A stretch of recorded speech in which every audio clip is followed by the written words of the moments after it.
want to add my voice of welcome to others who've already welcomed you. Thank you for being with us today. A couple of months ago, my last turn to speak, I talked about playing the victim. And at the conclusion of that study, I was challenged to teach about dealing with people that play the victim, and then I kind of got the hand on the hip treatment of especially our teenagers that we're trying to raise. So I retreated to my lair and called a friend and said, let's talk about this. And he said, well, David, it's obvious what you need to do. You need to talk about the Exodus. The connection with our current Wednesday night studies is purely accidental. It just clicked with me when he said that. Moses leading Israel in the Exodus was a lot like parenting teenagers. And the more we study this morning, the more that's going to click with you. I'm guessing you've already seen it. Jonathan saw it in the reading of the text this morning. And Moses said it. You know, Moses didn't beg to die till this started reminding him a little too much of raising kids. Am I their mother? It's hard. It's war. Good parents are warriors. Because we're in a battle for the souls of our children. It's a serious thing. And when we look at the role that Moses played there, we see him acting on God's behalf, being the voice of or the spokesman for God. So as we analyze the story of the Exodus today, or as I've titled it, Moses and the Kids, as we analyze that, sometimes we'll look at God's perspective and God's attitude, understanding that's God working through Moses. And a lot of it we're going to look at Moses and the things that he did. I invite your attention to this study this morning. Deuteronomy 34 verse 10 through 12 tells us something about how special Moses was.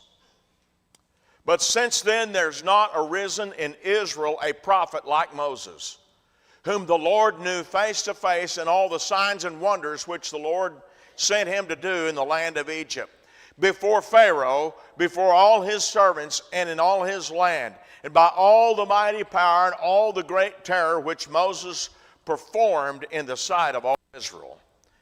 This passage introduces us to the specialness of the work that Moses did with Israel. And that work reflects the work of parenting. There's no impact in children's life like the impact of good parents. Unfortunately, sometimes very tragically, there's no impact like that of terrible parents in the things that they do and in the things that they neglect to do. Moses' impact with Israel was powerful, and so it is with the impact of parenting. And this passage gives us insight into the idea that Israel would never forget Moses. And I will tell you today, frustrated, weary parents, your children will never forget you. Whether they follow everything you've tried to teach them or not, whether they've stayed faithful or gone astray, wherever you're at and your concerns and your frustrations, till their final moment, they will not forget you. This passage, when you think of it, in light of the text of the morning where Moses said, I'm feeling like a parent here, it gives us insight into the value of your work. And I want you to understand, this is a statement of the value God assigned to the work that Moses did. And therefore, by virtue of our comparison this morning, it is a commentary on the value that God assigns to your parenting work. Whether today happens to be a day that you're feeling like a winner, or whether today is a day where you're feeling like you just can't hardly get anything right. Israel was like kids. They were like kids in that they played the victim. They did so in their complaining in Exodus 14, 10 through 12. This is as they're leaving Egypt, and they've come to the crossing of the Red Sea, and Pharaoh drew near, and the children of Israel lifted up their eyes, and behold, the Egyptians marched after them. So they were very afraid, and the children of Israel cried out to the Lord, and they said unto Moses, because there were no graves in Egypt, have you taken us away to die in the wilderness? Why have you so dealt with us to bring us up out of Egypt? Is this not the word that we told you in Egypt, saying, let us alone that we may serve the Egyptians? For it would have been better for us to serve the Egyptians than that we should die in the wilderness. If you're not seeing troubled teenagers in this yet, stay tuned. Didn't we tell you we wanted to just be left alone? No, that's not what they said. What they did was they cried and begged God to get them out of there. That's what they said. And so when God gets to work, starting that work that they begged him to do, then they start belly aching and complaining that you're not doing it right. If that doesn't sound familiar yet, how much further do we have to go?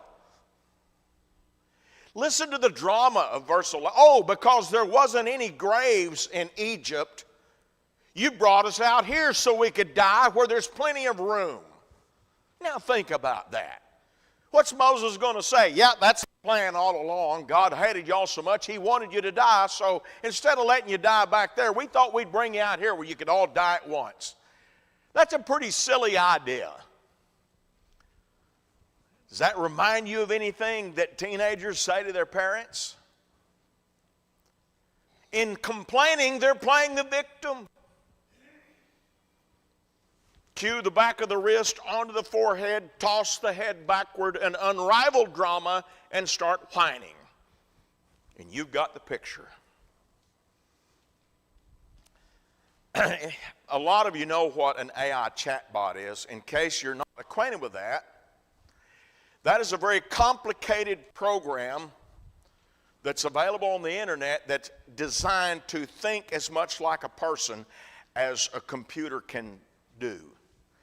And they're capable of really amazing things. They can write code, they can correct failing code, they can write other programs, they can use them to help guide surgery. I saw an article long ago, I don't know how true that is, but they use them for problem solving in the manufacturing industry. There's a lot of amazing things they can do. They're very powerful.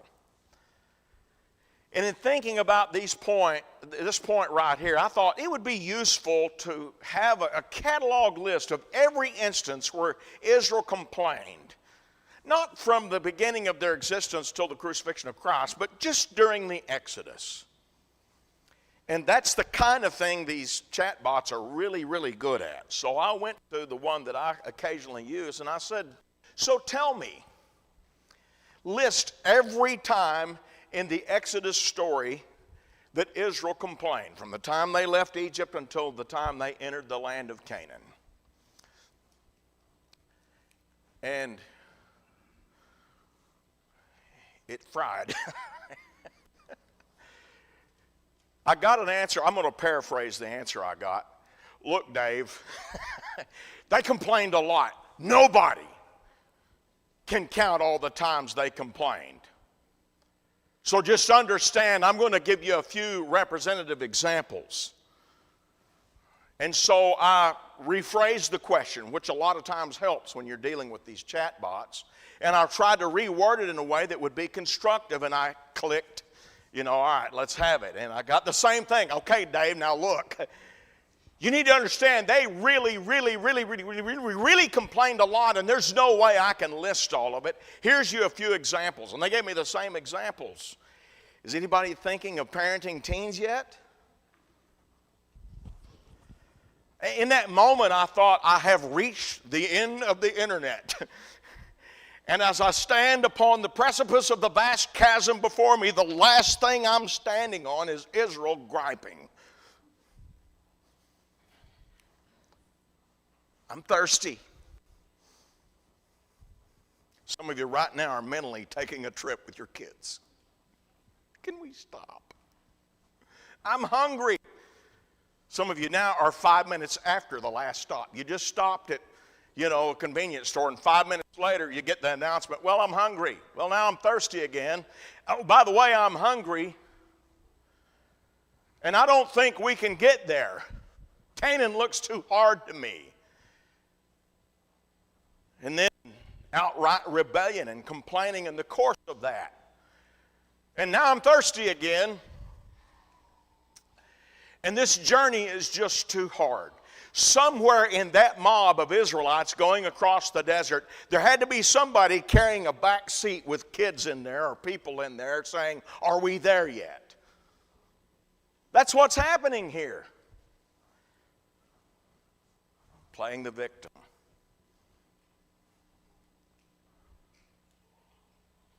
This is hard.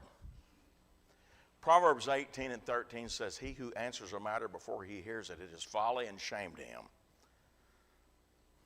I know it's hard, but listen to them. I'm not saying never make them stop complaining. I'm not saying never correct them and shut it down.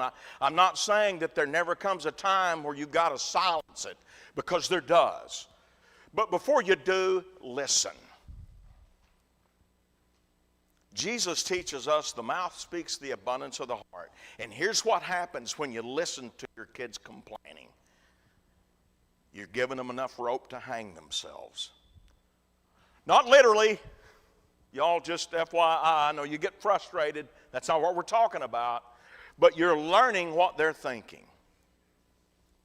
And it could be, sometimes this happens, that what starts out sounding like a complaint is their poor way to try to tell you about a problem they're having and their quest for help. Because I'm going to tell you something, as a teenager, there's not much more frustrating than feeling like you've got a problem and I really need mom and dad's help, but I know I can't talk to them because before I ever get finished telling them what's going on, I'm just going to get chewed out. So why even try? Maybe if I ask one of my buddies at school. You don't want that. So there may come a time to shut it down. There will come a time to speak up and tell them to hush. I know. But there's also time to listen, because it can really inform you of what's going on. They played the victim in the way that they blamed authority. Exodus 14 and 11. You might remember this from the earlier reading. They said to Moses, because there were no graves in Egypt, you have taken us away to die in the wilderness. Why have you so dealt with us, Moses? It's all your fault. Think about that and how irrational that was and how ungrateful that was. But in the moment, I'll say to my time, they sound like a bunch of kids. The blame for the problems we're having goes on the authority figure in my life, and as parents, you're the handy one that's right there within reach. Deuteronomy 34 and verse 8 said, the children of Israel wept for Moses in the plains of Moab 30 days, so the days of weeping and mourning for Moses ended. And you might be searching in your mind for what possible connection could there be between that thought and the earlier thought. And it's intended as a word of comfort. I've already said some version of this, but I want to reiterate this. I think this is especially true for fathers. Men, sometimes parenting means we just have to play the bad guy. And we have to be, in the perspective of the young one, a jerk. And you don't always get the gratification of hearing them say, I get it, Dad. That might be something they whisper over your grave, wishing they had realized it and said it sooner. But be comforted by the fact that a lot of the hard work you're doing and a lot of the hard battle you're fighting, in the moment, you don't always get to feel the gratification of them learning what you're trying to explain. It's been very illuminating for me to, I was in my late 20s when we lost our dad, to at age 35 and age 40 and 45 and 50, and I recently turned 60 and it's still happening. it occurring to me, oh, that's what Dad meant. There's a reason sometimes he thumped our head and said, use your head for something besides a hat rack, boys. You may feel like that was inappropriate, but you didn't raise Mike and I, so it just takes them a while to get stuff sometimes. And you don't always get the gratification of feeling like they finally understand that it's really not my fault, that I'm really just here to help them. And you know what you do when you feel that way? You soldier on. Because you're not trying to be their bestie. You're trying to keep them out of hell. And that's two totally different works. So you just soldier on and understand there may be days that you're the hated one. And that's why I say that in parenting, you're warriors. They played the victim in that they forgot their blessings. Psalms 106, verse 7 and verse 13 gives commentary on some of the griping they did about food. It says, our fathers in Egypt did not understand your wonders. They did not remember the multitude of your mercies, but rebelled by the sea, the Red Sea. They soon forgot, he later said, his works. They did not wait for his counsel. Think of the times they complained and insisted that things ought to be different. In every one of those moments, you read that and you think, could they not see that he just parted the sea? Do they not remember the plagues that God wrought and all the power that attended that, and how they were spared the brunt end of the plagues, but the Egyptians suffered? And look at all of that and conclude, I don't know what God's going to do, but he's going to do something to make this better. And the answer is, well, they didn't. I love this picture. The one on the right up there, she's got to be the one that's begging for quail, you know. Look at the lip hanging out. And tell me that doesn't remind you of parenting. And you feel frustrated because you want them to remember everything you've done for them. Here, cue the mother speech. I nearly died bringing you into this world. And then the dad's speech, if I'm about to kill you, taking you out. Those speeches are born out of this frustration.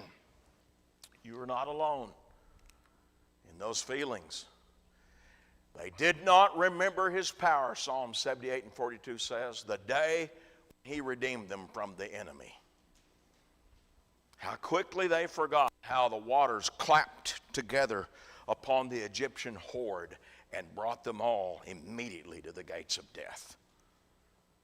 And God cured the very ills of which they had complained. And then they turned and walked a little further and started again. Israel was like kids in that they made bad decisions. Their rebellion.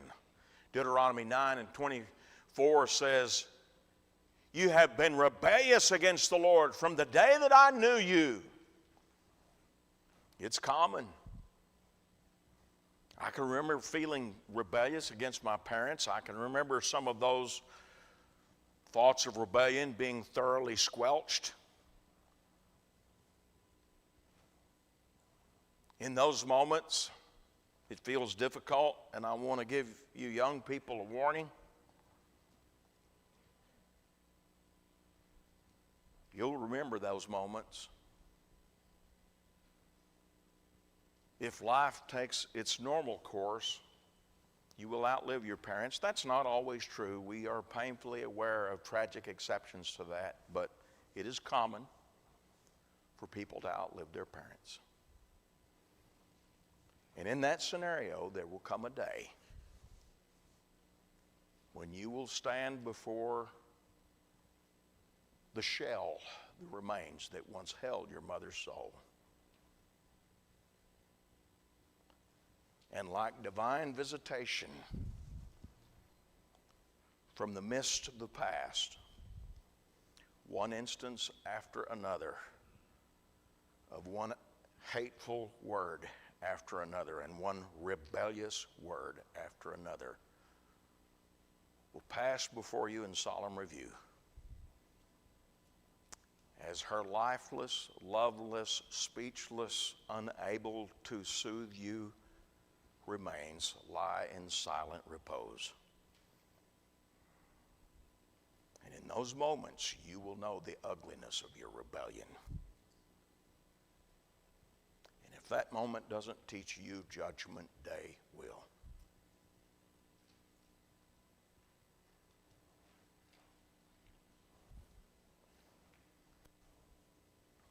It feels like you're losing in those moments. It's very fresh on my mind, recalling moments where in parenting I got off to myself and I thought, I am losing this battle. As long as there's life and time, there's hope. Soldier on. Numbers 16:3. They gathered together against Moses and Aaron, and they said to them, you take too much upon yourselves, for the congregation is holy, every one of them, and the Lord is among them. Why then do you exalt yourselves above the assembly of the Lord? This was Israel accusing Moses and Aaron of exalting themselves. They didn't. God exalted them to the position they were in. They were saying that not because it really made sense, but because in that moment they were rebelling. And kids, that's where rebellion comes from. You know that God has given your parents authority over you. It's not that you don't understand that. They're just moments where you don't like it. And parents understand that our kids are going to feel that way at times. Maybe you remember feeling that way at times as a parent. Now there is meaningful counsel that says a lot of these battles are fought and won or lost in their very early years, by the time they're 2 or 3 years old. And there's value in understanding that those early years are critical. But I want to suggest to you that the Lord has commissioned us to preach the gospel because the Lord believes that grown people can change. And if grown people can change, then so can teenagers. So don't give up hope. Just because you feel like you failed to squelch the rebellion in their heart by the time they were 2 or 3, tune out the voices that say it's too late. The gospel is for grown people too, and grown people can change, and so can our kids. So soldier on and keep fighting and working and trying. They made bad decisions in that they focused on their appetites. Number 11 provides a clear example of that. The mixed multitude who were among them yielded to intense craving. So the children of Israel also wept again and said, who will give us meat to eat? We remember the fish which we ate freely in Egypt, and the cucumbers and the melons and the leeks and the onions and the garlic. But now our whole being is dried up. There's nothing at all except this manna before our eyes. When I read that passage, I see about an 8-year-old David Earl pushing peas around an otherwise empty plate. I had the bright idea I could just put the peas under the plate and mash them and Mom wouldn't know. It was a great idea. When you're focusing on your appetite, what you do and don't like, and what does and doesn't matter to your flesh, you're about to make big mistakes. We understand that as adults. Don't be shocked when you see your kids doing that. You got to teach them better. But understand that's part of who and what they are. That's part of why they need our guidance. That's part of why this is a war. They chose to remain unformed. I thought really hard for a way to say this that doesn't sound belittling. Deuteronomy 32:28 and 29, for they are a nation void of counsel, nor is there any understanding in them. Oh, that they were wise, that they understood this, that they would consider their latter end. I let the Lord say the harder stuff. As you ponder those 2 verses there in Deuteronomy 32, tell me that doesn't remind you of different moments in our children's lives. I remember thinking, the answer is so clear, and I have it and they don't. Our mind isn't always at its sharpest at that stage of life. There's a lot of changes going on biochemically that can I say it, make it really hard to think straight. And that's why sometimes our kids don't listen like they should. I'm not saying that's okay. I'm saying keep fighting that. Just understand that's part of the battle. If they didn't listen this time, then say it again. If they say they're tired of hearing it, look them in the eye and say, not as tired as you're going to be before I get tired of saying it. Sit down. Just understand this is part of it, and don't feel like that you're on the fail train if you run into these moments where they just choose to not get it and choose to not listen. There's some things that Moses got wrong. He made it about himself. In his, I'm going to call it parenting work, in Numbers 20 and verse 10, Moses and Aaron gathered the assembly together before the rock, and he said to them, "Hear now, you rebels, must we bring you water out of this rock?" Moses got in trouble for this because he made it about himself instead of making it about God. So, from the standpoint of our parenting comparison this morning, I want to offer you some challenging admonition, parents, from this part of our story. Don't make it about you. When your kids are struggling, I'm sorry, they really don't care how frustrated you feel and how sick and tired you are of it. And it's really not about that. So don't parade about pronouncing how sick and tired you are and how frustrated you are and how you've had enough, because that's not what it's about. It's about them learning to follow God. That may be going on in your head, and that's fine. But in the moment, don't make it about you. Deadlock, look them in the eye and make it about them and their relationship with God. I know, that's hard. Because you want them to understand how much they make you frustrated. Well, I think if you could make them understand that, that'd mean they're already grown and they've got kids of their own, okay? They're not there yet. Keep fighting. Soldier on. Don't give up. Don't hear the voices that say it's too late. Satan would love for you to give up and think, if I'd have done thus and such way back then, this wouldn't be happening, but oh well. Don't listen to those voices. Moses lost his temper.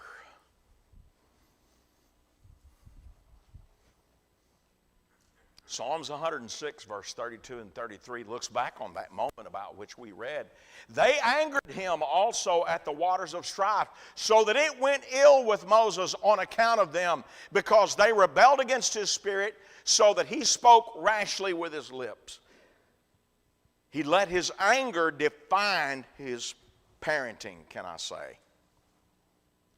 I'm not going to tell you not to get mad, because you're going to get mad. I'm going to tell you, don't let your anger define your parenting, because you'll go off the rails. If you parent from a place of emotion, your emotions will misguide you, and God's Word makes that clear about every dimension of our lives. You've got to parent from the platform of conviction about God and Christ and the Word and what is right and what is wrong and salvation in the Lord. That's your basis for parenting. And that's where it's got to come from, not how you're feeling in that moment. You know, that can be true when you're feeling mad, and that can be true when you're feeling joyful. If you parent from the place of emotion, you'll be too hard on them at times, or illogically hard, maybe is a better way to say that, and you'll buy them ice cream too often, because you'll feel both extremes. Moses got it wrong because he got in a mouthing contest. I remember a friend telling me one time, I told my wife, I don't mind you fighting with the kids just as long as you don't lose. That was sort of his left-handed, semi-humorous way of saying, would you maybe not fight with the kids? Proverbs 10 and 19 says, in the multitude of words, sin is not lacking, but he who restrains his lip is wise. Some of the best things Dad ever said were the things he said with his facial expression. His facial expression could bring down a bull elephant. I don't know how he learned that, but he could just do it. That silent glare that was accompanied by few but powerful words. Don't underestimate that. Don't think you've got to sit there and vent. They don't need to hear everything that's going on in your mind right now, okay, in those moments. Proverbs 26:4, do not answer a fool according to his folly, lest you also be like him. If you're not careful, you'll look like one of the teenagers. I know that's got a little teeth, but parents, pull ourselves together, take up your sword and fight. Don't get in a mouthing contest with them. In that, the only one that wins is Satan. Let's talk about what Moses got right. He sacrificed. It's a powerful story where God was mad at Israel and he's like, get out of the way, I'm going to kill them all. And Moses said, but Lord, Psalms 106:23 comments about the story when it says, therefore he said that he would destroy them, had not Moses, his chosen one, stood before him in the breach to turn away his wrath lest he destroy them. Moses stood between an angry God and the subjects of God's wrath. That is parenting courage. And I'm going to tell you, kids, you may not have any clue how many times tearfully your parents come before God and stand before God begging him to stay his hand of wrath that you deserve. And parents, when you're doing that, you're getting it right. And that's not the only kind of sacrifice you can make. Learn to do without. Not so they can have luxuries, but so they can have what they need. Learn to do the hard things. That sacrifice might mean being willing to punish them when emotionally you just don't feel like it. Your sacrifice might look like that. What is it they always celebrate about mothers and the old country songs? You know, I'm talking about way back when country music was still actually country music and not neo-rockabilly laser light nonsense, but actual country music, okay? Mama always gave up the last piece of apple pie. There's an old song about Jimmy Dean did it, I think. It's one of those whispering songs that he goes through all the things that his mother did for him. And if you can listen to that and not feel stirred, you're tougher than I am. You make those kind of sacrifices, and you know what? Do what the Lord said about your giving. Don't sound the trumpet. They may not always see in the moment because they may not have eyes to see yet. But there'll come a day that there's a good chance they'll see. And they'll know and they'll understand. Well, if you need vindication, if you feel a need for vindication, if you're right with God, He'll give you that on Judgment Day. We look to God for that, not our children. So you make the sacrifices. That's something He got right.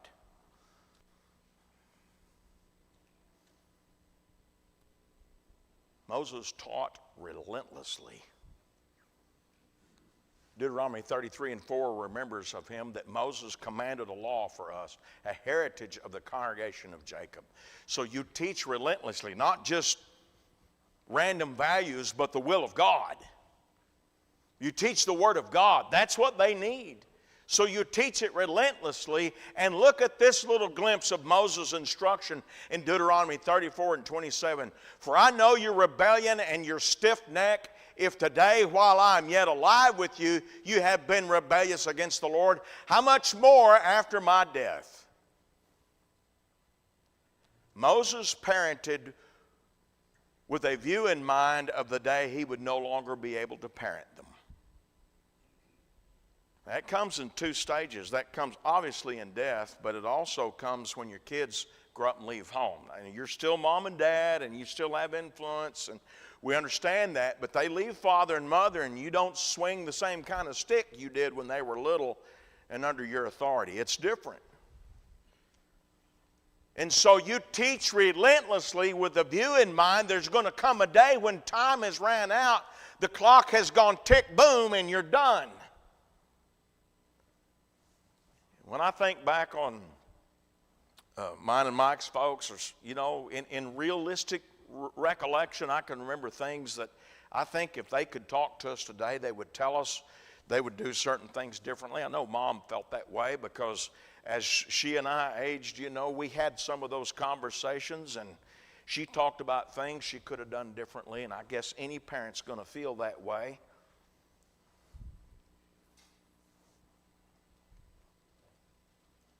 But I'll tell you something they did really, really neat. When Mike and I were in trouble, in those moments, they parented us about how to parent. They didn't just teach us about being good kids. In that moment where we had broken the rules and we were being punished, they said, now when your kids do things like this, and then they begin to lay out instructions. That was their way of saying, I see you rebelling against authority now. What are you going to do when I'm gone? What are you going to do when you're not at home anymore and I can't have much influence over these moments? You're not just trying to teach them to be good kids. You're trying to teach them to be good parents. Think about that. That's a relentless teaching with an unknown future in mind. He reminded them of the blessings they had received at God's generous hand. Remember that you were a slave in the land of Egypt, and the Lord your God brought you out from there by a mighty hand and an outstretched arm. Therefore the Lord your God commanded you to keep the Sabbath day. He reminded them constantly, not just in moments of tension, not just in moments of conflict and strife, but constantly he reminded them of all that God had done for them. Do the same for your children. In Exodus 16, verse 7 through 9, and in the morning you shall see the glory of the Lord, for he hears your complaints against the Lord. But what are we that you complain against us? Also Moses said, this shall be seen when the Lord gives you meat to eat in the evening and the morning, and bread to the full. For the Lord hears your complaints which you make against him. And what are we? Your complaints are not against us, but against the Lord. Then Moses spoke to Aaron, say to all the congregation of the children of Israel, come near before the Lord, for he has heard your complaints. This is a beautiful moment of powerful parenting here. Moses is taking up a lot of the things we've already talked about. He's resolutely making it not about himself. This isn't about me. This isn't about Aaron. This is about y'all and God. And in that, he's reminding them, the Lord's taking care of you, and he's going to take care of you now. The Lord's been good to you. The Lord saved you, and you're complaining against him. So as you remind your children of the blessings, don't make it about you and what you've done. That's there. But you know what I remember about Dad's sacrifices for us? It's not what he said, because I don't ever remember him saying it. It's me standing at the end of the driveway playing and watching the pickup bounce off down that country road towards the factory for another night shift, and I had no clue how much he dreaded that job until I had a bad one. You can't just stand there and make it about you, and just talk to them about God's blessings. And be patient with the fact that in time, they'll connect the dots. Moses got it right when he punished them. Psalm 78, remembering some of these stories, says, he also rained meat on them like the dust, feathered fowl like the sand of the seas. He let them fall in the midst of their camp, all around their dwellings. So they ate and were filled. For he gave them their own desire. They were not deprived of their craving, but while their food was still in their mouths, the wrath of God came against them and slew the stoutest of them and struck down the choice men of Israel. When they were complaining about wanting meat to eat and all, God punished them by giving them what they asked for. Be creative when you punish your children. Find ways to give them what they're asking for that lets them get the comeuppance. And when they get the comeuppance, don't save them. Just stand there and stoically watch while they suffer if that's what it takes. Was conversing with a mother one time about the kids always griping about the cooking and didn't like the meals and the choice of food, and can't we just go to insert favorite fast food joint here because your cooking is terrible and all. And so her punishment fit the crime. Congratulations, you have just won the opportunity to get to cook for the family, while I do absolutely nothing. It did a lot of good for her kids. I don't think she had to take it to this level, but if you got to take it to the next level, follow them into the kitchen. Wait a minute, you can't use that food. That's my food. I bought that. You got to get your own food. So they get jobs in the neighborhood raking leaves and go buy food to make the meal. And wait, nope, you can't use my kitchen. That's my kitchen. You got to go get your own. Have you figured it out yet? Be creative with your kids in the way you punish them. Make the punishment fit the crime. Make the punishment bring their chickens home to roost. The world will tell you this is cruel. The world is losing its collective soul. Don't listen to the world. Listen to God. Something else Moses did right was he got help. Besides having Aaron as a gift from God to help him, Exodus 18 tells us how that he got help among Israel. He said, moreover, you shall select from all the people able men, such as fear God, men of truth, hating covetousness, and place such over them to be rulers of thousands, rulers of hundreds, rulers of 50s, and rulers of 10s, and let them judge the people at all times. Then it will be that every great matter that they shall bring to you, but every small matter they themselves shall judge. So it will be easier for you, for they will bear the burden with you. Moses got others to help him. No, it does not take a village to raise a child. I know that politicians have said that and the world has popularized it, but the village is on the broad way that leads to destruction. For the love of all that's decent, do not let the village get their hands on your kids. It takes godly direction from godly parents and God's people. So when I say get help, I'm not meaning outside of God's people. I mean, put people in your children's lives that are godly people that make the right decisions. You don't even have to afford moments for them to instruct your children. That primary responsibility falls on your shoulders as parents. You can do every bit of that, but just put people in your children's lives that are God-fearing, God-honoring, Christ-imitating Christians. And they will see them and they will look up to them, and there's a greater chance they'll want to imitate them because you're the parents, and in their minds you don't know, but those other people that are saying and doing the exact same thing somehow have it figured out because they're not mom and dad, and that's okay. And maybe someday when they have a problem and for their fault or your fault they think they can't bring it to you, maybe they'll bring it to one of them. And a little bird will tell you what's going on in your kids' minds. It's okay to use the church and the leadership and godly men and women in the kingdom of God to buttress your efforts in parenting. Moses was patient, but he, being full of compassion, forgave their iniquity and did not destroy them. Yes, many a time he turned his anger away and did not stir up all his wrath, for he remembered that they were but flesh, a breath that passes away and does not come again. Now this is God's perspective. This is one of those instances where we're looking at God and Moses kind of like co-parenting here, but it represents an important dimension of parenting. God looked at Israel and said, there's some of this, they're doing the best they can do. I'm not saying make excuses for your kids. Expect excellence from your kids. Demand it. But understand their kids. And don't throw away all hope when they make dumb decisions.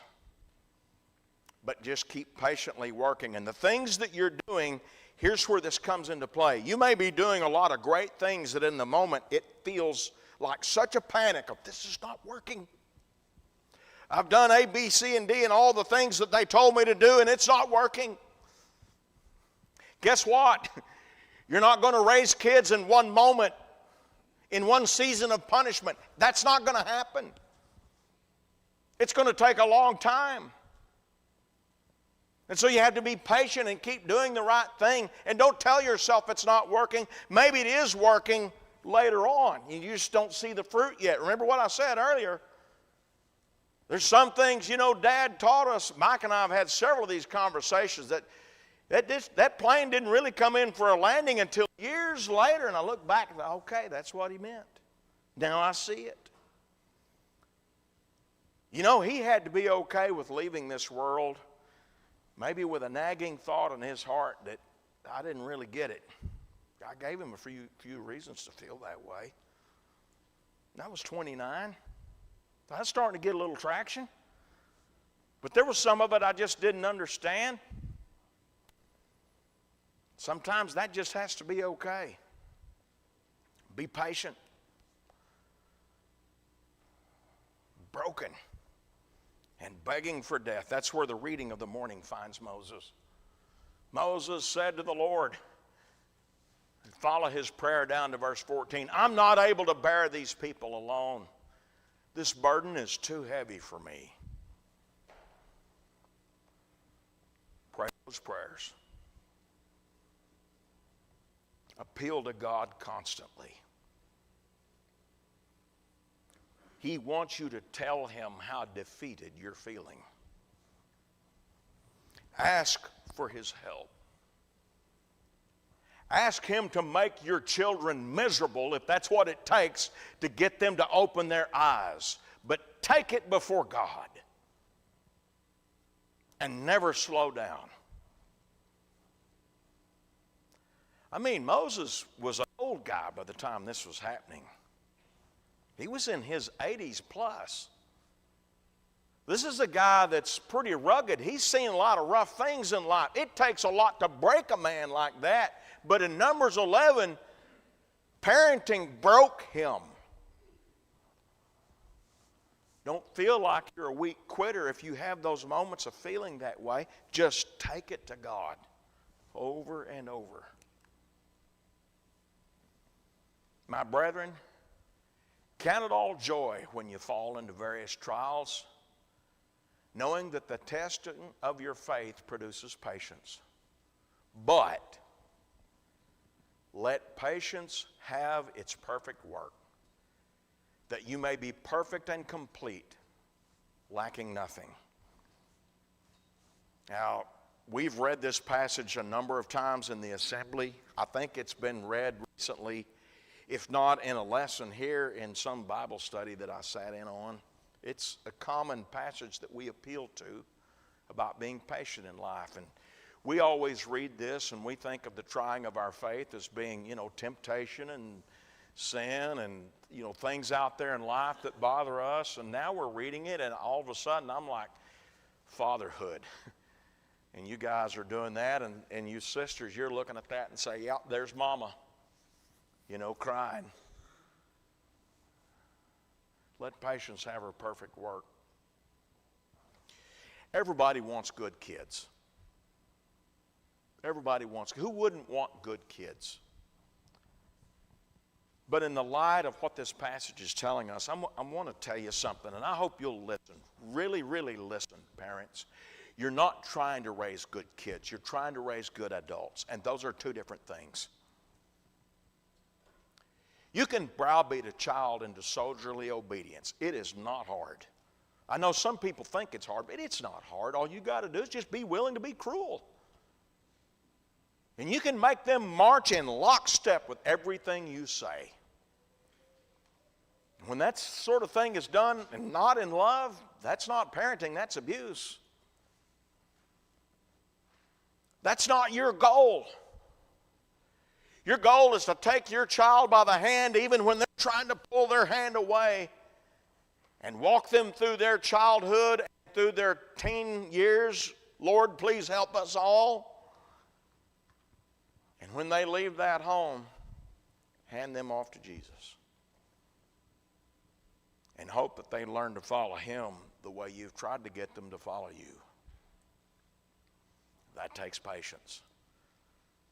What's happening right now today might frustrate you and it might hurt you. I will tell you, you are not alone. If you're crying right now, you are not alone. In this building and out there in the Lord's church, you are not alone. The goal is a long-term goal and it's a long game. And the Lord has generously provided us a good story in the story of Moses and the kids that gives us things we can think about, and I hope you'll think about these things. As we bring our study to a close, it might be that you wish to become a Christian and you've not done so up till now, and we would like to give you an opportunity to do that. Or it could be as a Christian you feel the frustration of your labors, and maybe that's the labors of a parent, and it's getting the best of you. We'd love to pray with you and help you if that is what you need. Our elders stand ready to counsel and guide you. Other spiritual brothers and sisters here stand ready to help you and guide you if there's need for further study. If we can help you in either way, please come. Have a seat on the front while we